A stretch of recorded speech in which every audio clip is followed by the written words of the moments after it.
chers internautes. Oyo kaka balandaka Zoro Mabiala na avis de recherche.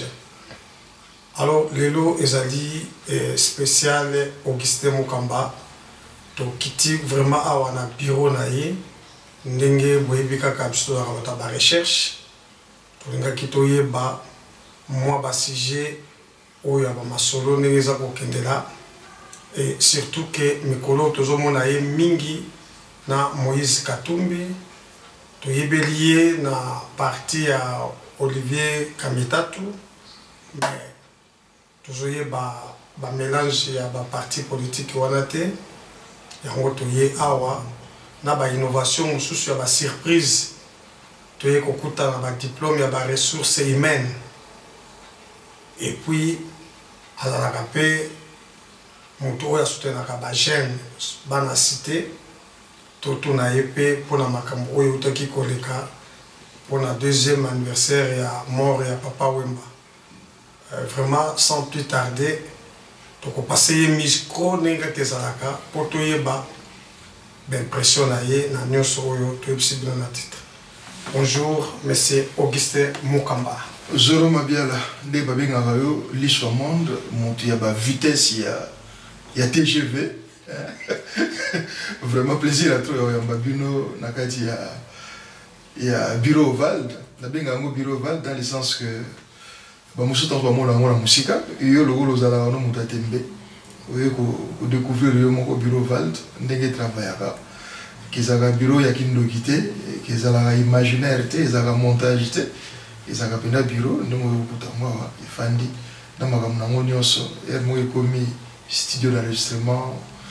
Montage vidéo et salamaka, audio et salamaka, politique et salamaka, science et c'est développé.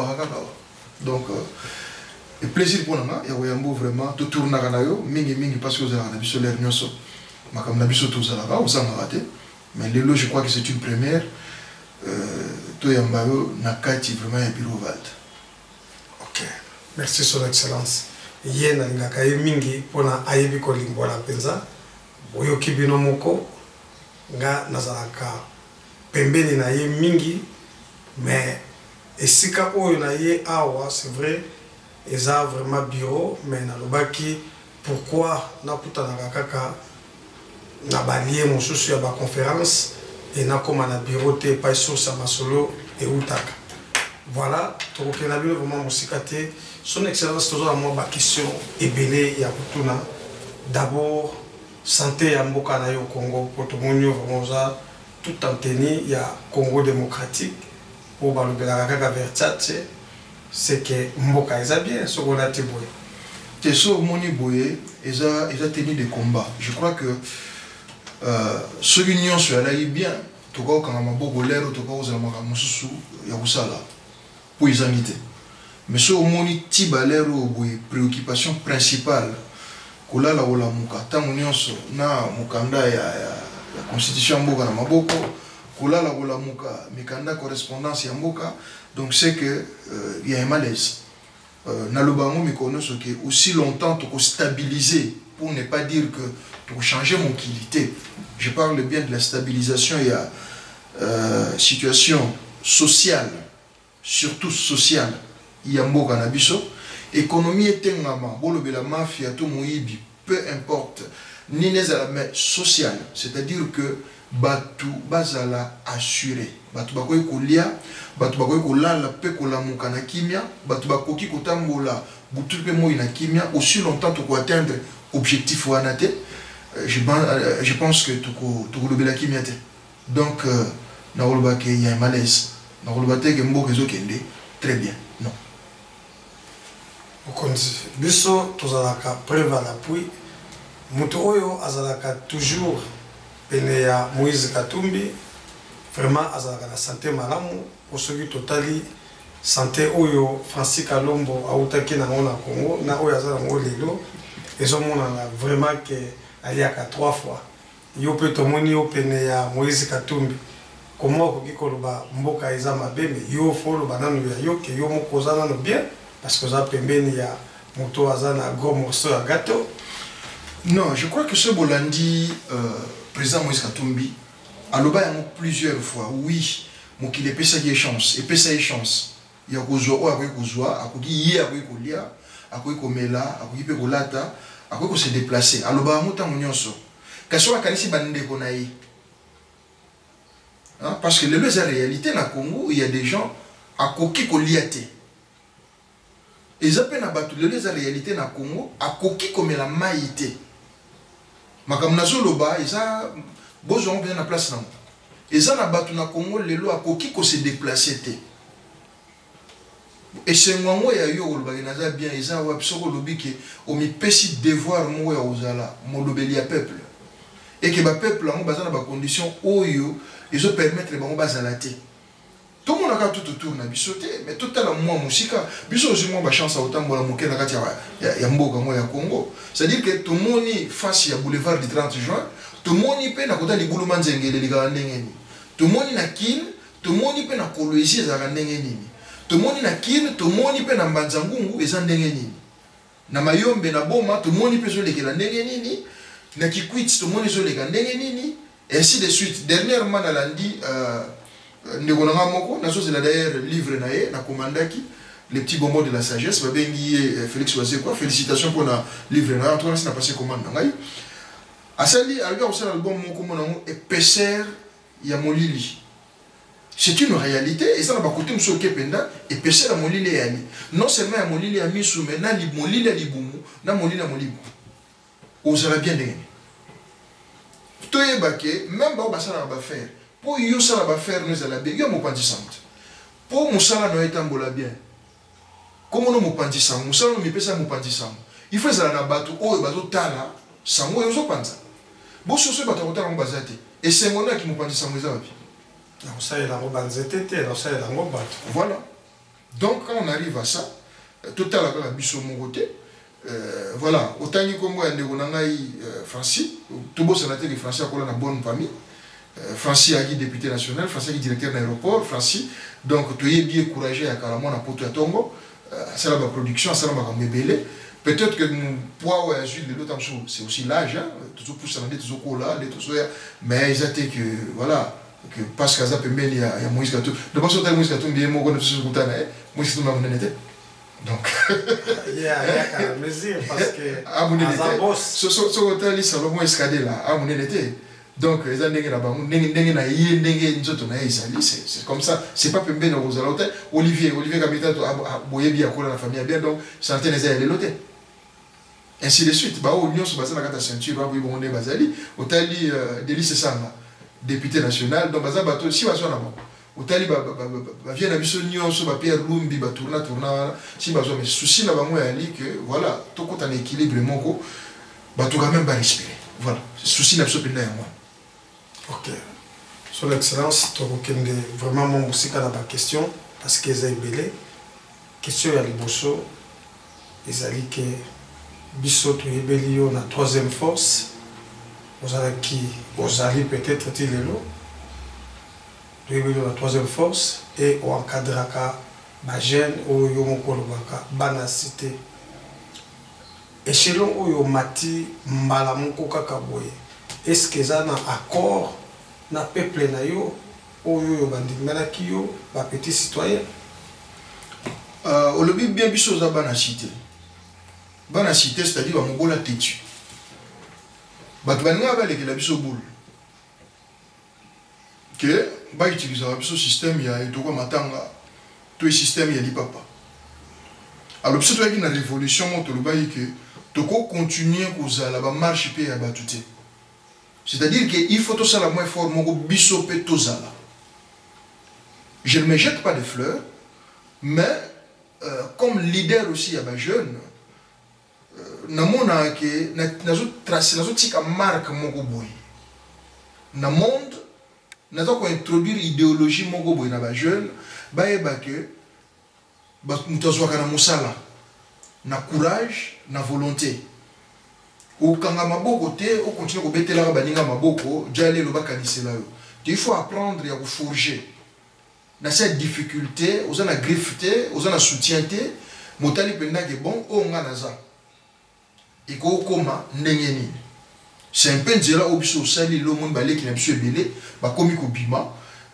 tant sur tous les plans, attends sur le plan politique le est belé ba bimi histoire exacte hein bazana précédente mboko pembe ba forger ba bundi ba bimi selon bango sur le plan artistique bomoni bango et belé ba bimi griffe exacte a bundi selon ye abimi na mutu abimi donc ba domaine on bimi belé sur le plan scientifique n'en parlons pas parce que nous sommes les arabes blancs qui réservé. Il faut ça la katia club mogobo, il faut ça la piston mogobo. Mais les gens doivent comprendre que il faut tout ça là. Tu es côté kabadinga la mobilité. Moi il me répond à bisotou, mboula pebetara pour na bisotou. Donc tout en étant moi la cité, j'ai forgé, j'ai travaillé dur. Nous avons travaillé dur na baninga pour les lots. Nous peut te commettre parce que tu me pèse ça objectif mogo que pour na biso. Et ben la cité faut pas se retrouver. Mais pour pas se retrouver, il faut pas à la côté ba décider côté ba décision je maka. Tu ne vas pas que tu subir té. Mais nous devons être et pas une décision je ma. Tu boyi tout ça la réaction. Ndenge lelo bazo ko tsaba na mai bouli au ça la politique ya réaction. Ba tout si bazo qui décision bino boki ça la marche. Ba tout bazo qui décision bino boki protester. Té faut discuter pas et besoin de décision. Tu oses la té besoin de décision pour surtout réagir. Donc tout ça la réaction té mais tout ça la politique ya action. Il y a un moment où on a habité sur la cité de l'Obaga, 2 fois une fois action. Voilà. Ok. Question oyo bato belé bako mituna pona nini otuna ki yete ya mote mais fona tuna on vraiment les bandel. Son excellence Augustin Mukamba. Lelo oyo bato baza komona yo pene ya Moïse Katumbi. Tolo ba vraiment vérité pour lele na lingala na bien on a français té pour les pour na boyeba boyo kamona monoko na yemoko tout ça pour landa on a ba bilili partout na ba publication ozoloba toujours na kazaka ya Moïse Katumbi pour na Olivier Kamitatu divorce ça l'a mis déjà ou bien pour na s'engager au komana Moïse Katumbi peut-être oui bitin cabinet ya Moïse Katumbi le est dirigé par Olivier Kamitatu c'est lui le directeur du cabinet. Il y a Moïse Katumbi, d'après la nouvelle structure, Oyo et Bandi Koubima, parce qu'ils ont continué dans l'utilité. Olivier Kamitatu Ali, directeur du cabinet, Salomon Escadela, Ali conseiller principal, Délice Sanga, Azali secrétaire général, Pierre Lumbi, Ali vice-président, Baza et belé, Nakatiwana. Donc, Bissotou, dans le mouvement, il y a Olivier Kamitatu, donc ARC. Le col a tous les membres de G7 et que G7 nous c'est là qui choix et proposa qu'il a Moïse Katumbi andima mokumba ya kumbela Congo lobby donc on est ensemble tokoluka mwana na biso tobota kité toujours soutenir mwana na biso toboti qui est Moïse Katumbi donc na ARC na Olivier Kamitatu tous na mulongo moko donc oyo yeba kité na ebisio que directeur ya cabinet ya Moïse Katumbi kombo na Olivier Kamitatu. Et puis porte-parole. Ok, pour comprendre, donc, vous savez le rassemblement, ou toujours mon à Kinshasa, ou bien tout le banengeni, pour comprendre vraiment bien, parce que Kazaka y a arc, au tiki à moté, au bakisi likolo, on a manteau, il y a Moïse Katumbi. Oui, avant de Moïse Katumbi, c'est bien, on sait bien l'histoire monde. Et là, on a l'ingako, on a profité de l'Aluba, on a bien l'histoire monde. Azal lisu na lito il paye monde parce que les lois yeli bateau ya vitesse à TGV parce que pas les grandes vitesse ya saganati bateau balinga baeba et dans bateau mususu côté la ra ilonga mtalati cravate puis ça bon colère côté bateau solo ba français puis mon colère mais tant ba kota na côté ba site à vitesse wana ba zo rata puisque baby ki ba vérité mo ke bimareza ba benga ngo sans tabou ou bien sans babenga ngone des termes ngo ekanga biloko bato dégagé et oui donc batiela ngo veto te ke oyo koleka te na ba vite na ba site ya vitesse vérité ya mbala moko muta kusala ngo jugement to tricage ezalaka te eleki tellement ngo ya na kolobango to utaki biso na G7 nga na uta na côté ya bana cité na ye na arc to ko bomba ngote patient to boya ngote arc ezalaka na majorité présidentielle tant ba monique nzela ngo tambola ndengo ba yokana kité ndengo ba kanisa kité balobi te bourule biso na farine te eza ndenge toyokanaki te eko continue kotambola boye te tolongwe bawaki éponge balongwe mpenza na balongwe na bango eza arc te eza 7 partis politiques elongwaki y compris MSR y avait Pierre Lumbi na mouvement ya vie na biso métier na biso mbandaka vie na Congo il y a 7 mouvements elongwaki babengaki yango G7 na ba mouvement ba vie Kyungu vie Gabriel Kyungu patriarche vie benda le sako koto yali ba vie Mwando Ntimba ba na mouvement na tout elongwaki sali G7 OK G7 ba fandi ba bi bon lokola to na boule ya kokumbela masolo ndenge mosusu foto banda ko se préparer parce que toza na vision moko boye pona Congo nana ko kumbela vision wana ba raisonner ndo kumbela vision na kombo na ye ba usala choix ya Moïse Katumbi alaki gouverneur ya Katanga asalaki boulot na ye o ya salaki ngate mo sala commentaire mais boke na Katanga bo omona ya bien ezali ya mabepe ezali to lo baté kaza ange mais en tout cas il y a bien eleki ebele surtout tient la balance yep a sepela ki na vision ya mouvement na PPRD pour ça la membre de PPRD